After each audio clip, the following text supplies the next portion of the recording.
I haven't been able to sleep all week. It's true, knowing that Itadori and Choso were about to have one of the standoffs of all time, Jujutsukaisen has been in my head rent-free. The way the episode starts off, it felt like Itadori had triggered a boss fight cutscene. I was ecstatic. You guys are probably thinking, after Nanami's outburst, there's no way someone can have worse anger issues than him, but that's where you're wrong, my viewers, because Choso is standing face to face with the man who packed his two little brothers. Now, if I was Choso, I wouldn't let that slide down.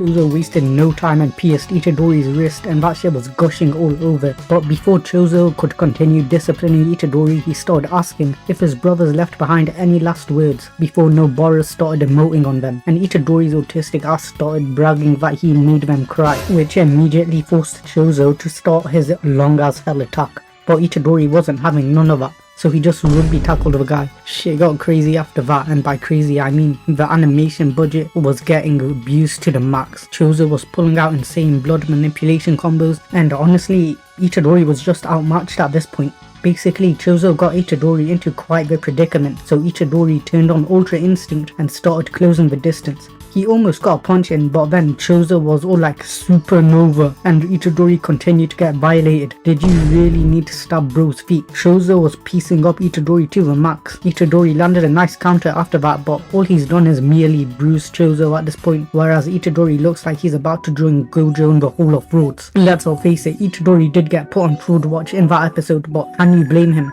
Look at this insane frame. The animators didn't need to go this hard. Choso's bloodlusted silhouette in this scene had me thinking he could wipe out all of Shibuya with how menacing he was here. When all hope was lost, the MVP Snitch of the Year, Mechamaru, made his appearance and he was carrying Itadori. Mechamaru might unironically be the funniest character in Jujutsukaisen. Whenever this little device starts speaking, just know that your deepest secrets are getting revealed without hesitation from this guy because it's second nature to him. Whilst Itadori had taken several beatings from Choso, Mechamaru formulated a game plan where Itadori runs into the girls' toilets so Choso can chase himself into their trap. It was a clutch trap, I'm not gonna lie, because Choso's power specializes in blood manipulation, so Mechamaru and Itadori took a gamble that they could nerf Choso by bursting all the pipes and force him to fight Itadori in a room flooded with water. You can't just simply trick a suspicious Choso into the girls' toilets. You need to instigate him, so leave it to the MVP Mechamaru.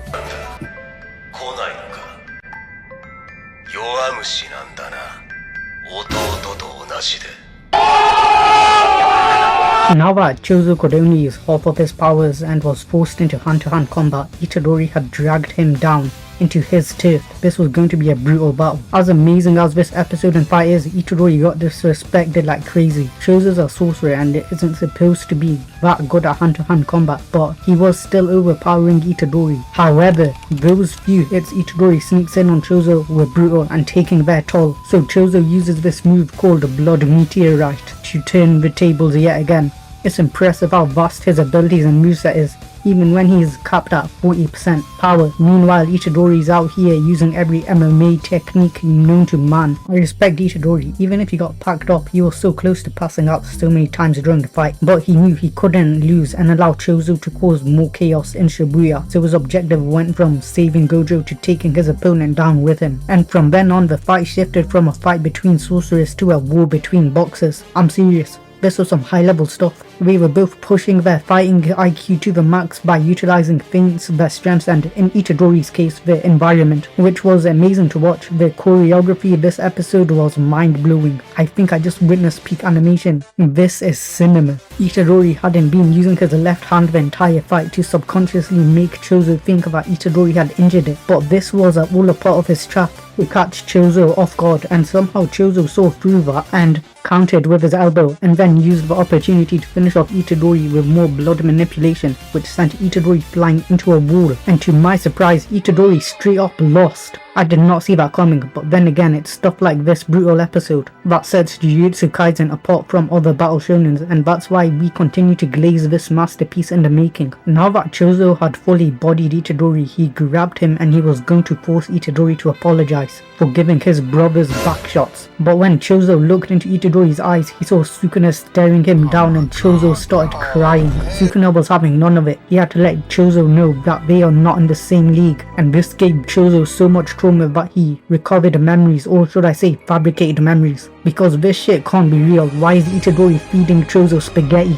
What is going on? Did Todo take over the episode and start gaslighting us again? This fight is the best in the anime so far, and it's not even debatable. But I know some of you people are going to waffle and somehow make it seem trash. Look at this comment, bro. Some of you guys don't make sense, but it's hilarious, I can't lie. The episode is a 10 out of 10. I'm surprised this fight was so good, to be honest, because the manga fight was a 7 out of 10 at best. So it's crazy how much this fight got elevated, and I'm here for it. I genuinely don't think any other Jujutsu Kaisen fight will top this one. It's just built different. Itadori got packed, but he gave it his all. I will say this though, Choso's lucky Itadori didn't pull out a black flash, or else his ribs would have shattered like his feelings when Sukuna stared at him. The two girls who Kenjaku manipulated earlier are back and will definitely save Itadori's life, so he'll probably cook later this season. You guys are cooking like crazy as well. We went from 52 subscribers to 59 subscribers within a week, so let's keep increasing the numbers. And please like the video and comment Itadori is a fraud in the comments if you made it this far. It's always appreciated. See you in the next video.